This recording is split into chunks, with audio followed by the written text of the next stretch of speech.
The opening scene features a Manhattan barbershop owned by an elderly man named Pop, who is currently discussing the New York Knicks and swearing.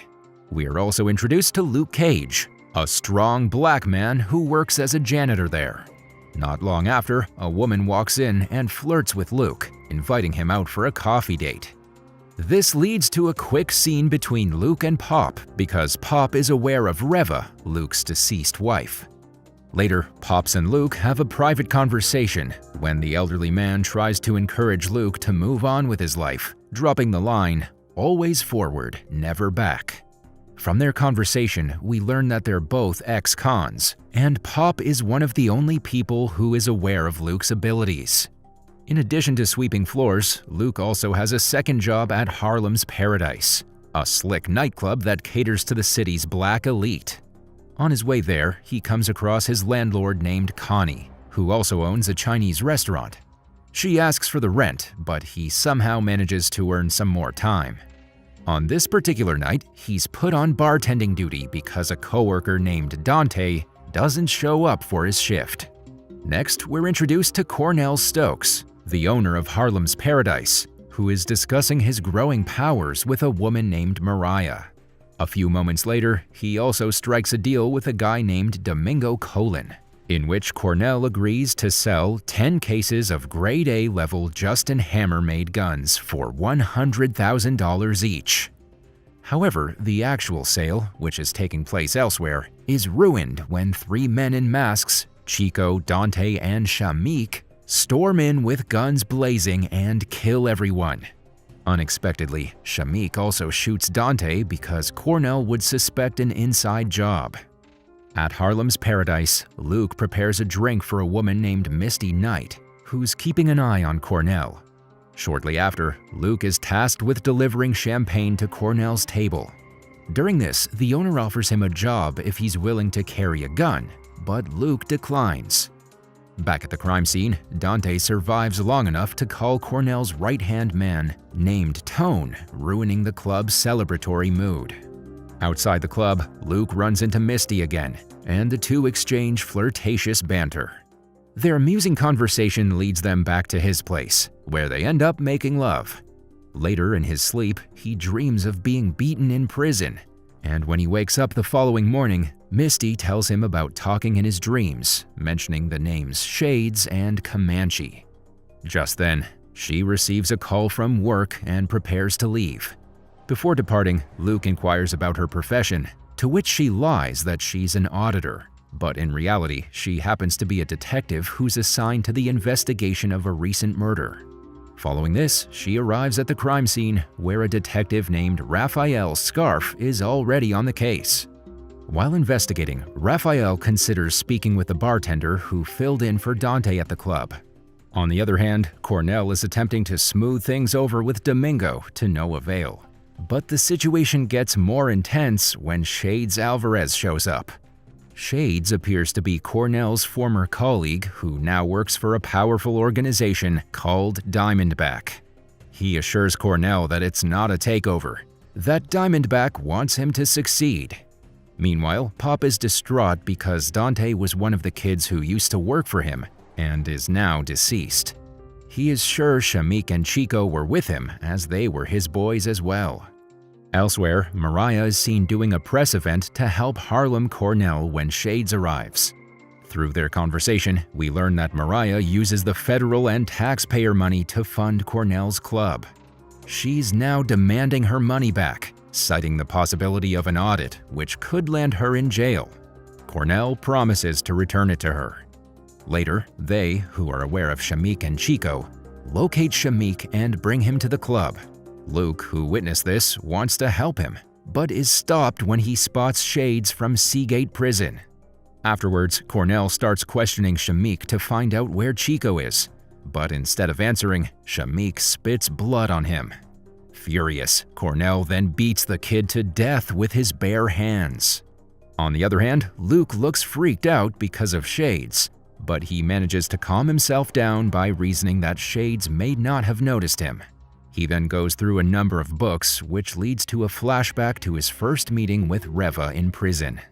In the next scene, Mariah's thugs attempt to extort money from Connie and her husband. Shortly after, Luke steps in and initially warns the thugs. Unaware of his abilities, they take him lightly. One man throws a punch, and his bones shatter against Luke's face. Another person attempts to shoot him, but Luke deflects the bullet with his bare hand. After witnessing all of this, the remaining two run off in terror. Following the incident, Connie tries to hire Luke to protect them in case the thugs return, but he declines, stating that he's not for hire. Regardless, he assures the landlord, "I've got you."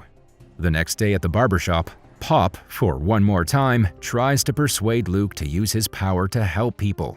Pops gives him the rundown on Mariah's influence in the community and how she and Cornell are cousins. The elderly man is certain that Cornell will show up looking for Chico, and moments later, he does, along with Shades and Tone. The moment Cottonmouth sits in Pop's chair, an ominous tension unfurls. He asks for a straight razor shave, and every small movement is fraught with the possibility of violence. Shades takes a more direct approach to inquire about Chico's whereabouts, but Luke simply responds that folks come and go. With no information gathered, the gang is about to leave when Luke calls out Cornell for not paying for the shave. Tone turns around, casts a condescending look at Luke, and tosses a wad of bills at Pop. As they leave, Pop asks Luke to find Chico so that he can set up a parlay with Cornell. Luke tries to refuse him, but Pop reminds him that he's in debt and intends to collect. Misty visualizes the crime scene of the botched gun deal and realizes Shamik's murder was too violent and too personal for Chico. Later, she and Raphael roll up on a basketball court to interrogate Chico's whereabouts. When no one is willing to open up, she challenges one of the guys to a game of horse for the information. Meanwhile, Luke is also in the process of locating Chico, and during this, he notices Cornell going to visit Mariah. It appears that Cornell is there to deliver a portion of the money he had recovered from Shamik. However, it is insufficient, and as a result, tension develops between them. A few hours later, Luke finds Chico and expresses Pop's desire for him to return, but the boy refuses. Following this, Luke returns to Pop, who shares his past memory of how he used to be. It's revealed that he was given the nickname Pop because of the sound his fists made when he beat someone. Before going to jail, he used to run around the streets with Cornell and Chico's father, Fredo. After a while of talking, they walk inside, only to discover a teary-eyed Chico coming in from the back door. Just then, Turk, an untrustworthy-looking customer, notices Chico hiding in the back of the shop. It doesn't seem to be safe for Chico to stay there because Turk will immediately sell that intel. Soon after, Misty and Raphael visit Pop's shop to inquire about Chico, so Pop hides the boy inside the bathroom before approaching the detectives. Luke, who's shocked to see her, certainly makes no attempt to hide his animosity towards her. Pop effectively controls the situation by convincing the detectives that he knows nothing.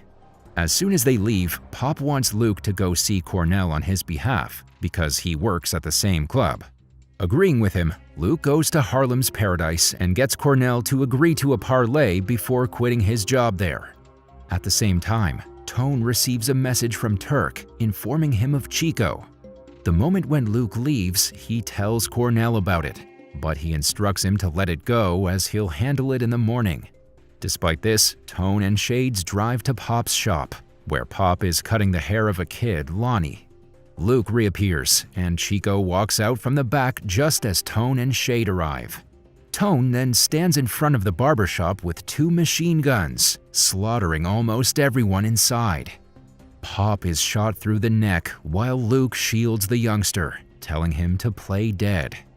After destroying the entire establishment, Tone and Shade survey the scene before retrieving the money Chico stole. As soon as they leave, Luke runs to Pop, who's nearing the end of his life, and sobs above him. As his final words, Pop whispers, "Always forward." Seeing him die breaks something inside Luke, and he can't play it safe any longer. In the aftermath of the shooting, The detectives investigate Pop's barbershop in a more technically inventive scene. Misty stares at Luke's ripped-up shirt and is stunned by the story of how he shielded the kid.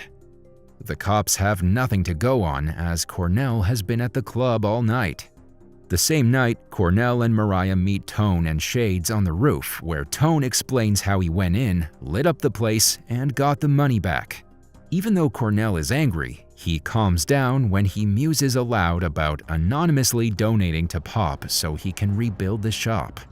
But the moment he learns of Pop's death, something in him unravels, and with a little foreshadowing, he throws Tone off the roof. Observing her cousin's threatened kingdom, Mariah remarks that this is not what their ancestors died for. She also claims that she wants respect, but Cornell disagrees, claiming that he wants the kind of legacy that can only be enjoyed by the living. In the next scene, Luke is standing at a distance from Mariah's building when a boy points a gun at his head from behind, addressing him as the N-word.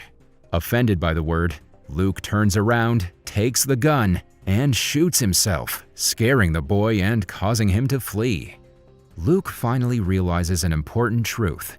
Anger is a powerful fuel, and black resistance cannot exist without it. The next day, we see both Luke and Cornell in mourning as the news of Pop's death spreads. Following this, Luke heads to the mortuary to discuss a casket for Pop with the funeral home. Luke lacks the funds to cover Pop's casket, but he finds the ostentatious casket suggested by the mortician repugnant. We discover that the mortician is also the guy who disposes of bodies for Cornell. Just then, Cornell walks in, noting he'll cover everything. The two have words, and Cornell tells him that his former associate acted out of line, but isn't doing much acting anymore. Regardless, Luke believes it's still his fault. Later, Luke walks to the barbershop, where he meets Bobby Fish, a chess player who used to play with Pop. After learning of Luke's desire to keep the shop open, Fish, who also used to do Pop's taxes, claims that it would cost $80,000 to buy the shop, but that if they kept the bills paid, no one would even ask. Luke then decides to take the money from Cornell, but instead of going after him directly, he plans to take out his queen, knights, rooks, and eventually all of his pieces from the board. On the other hand, Misty and Raphael question Chico, who refuses to speak out against Cornell despite his outrage over Pop's death. Shortly after, Luke arrives and has a brief encounter with Misty, who wants to know how he's involved in all of this, but Luke refuses to reveal anything. After this, he has a one-on-one conversation with Chico, from whom he learns the inner workings of Cornell's operations. He then intends to hit the places, giving Cornell the impression that Domingo is hitting him. He finally starts to unleash absolute hell, and his intelligence makes a bigger difference than his indestructible body. Luke carefully hits Cornell's 4 stash houses, taking out guns as well as the thugs, but leaving the cash for the cops to find. This forces Cornell to reinforce Crispus Attucks and move everything there against Mariah's wishes. She is adamant about Crispus Attucks becoming a legal, low-cost housing community, which puts her at odds with Cornell. In the evening, Domingo shows up at Harlem's Paradise and confronts Cornell, telling him he knows Diamondback was behind the gun shipment and demanding his money back. Cornell claims there are no refunds and inquires whether he admits to raiding his stash houses. However, Domingo dismisses him and walks away before declaring war on the Spanish. That night, Luke is outside Mariah's office when he notices the money being moved to the Fort Knox room at Crispus Attucks. He waits for Mariah to leave before ramming his way into the building using an SUV door. He then proceeds to use the car door to beat up some of the guards before wrapping it around a guy and throwing him down the stairs. He pulls a pipe from a wall and begins beating up more men, eventually making his way to the vault. Despite taking out everyone, he only takes 1 bag of money and leaves before the police arrive. While investigating the recent shootout case, Misty has her suspect on Luke. Shortly after, Raphael receives a phone call from Chico, who wishes to speak with him. Following this, Raphael drives to a quiet road and meets Chico, who informs him of his decision to turn himself in to the police. After learning that he's given up on Cornell, Raphael out of nowhere chokes him to death with his tie. He then loads the body into his truck and heads to Harlem's Paradise. He hands Chico's body over to Cornell and further reveals that Luke has been hitting his places all day. Raphael appears to have been on Cornell's payroll the entire time. Meanwhile, Luke takes the duffel bag of money and gives it to Bobby Fish in order to keep the barbershop open. After a brief conversation, he goes to Connie's restaurant for dinner and also pays her the money he owes her. Not long after, Cornell fires a rocket gun at him from the roof across the street. Luke notices it with just enough time to get up before the entire place blows up.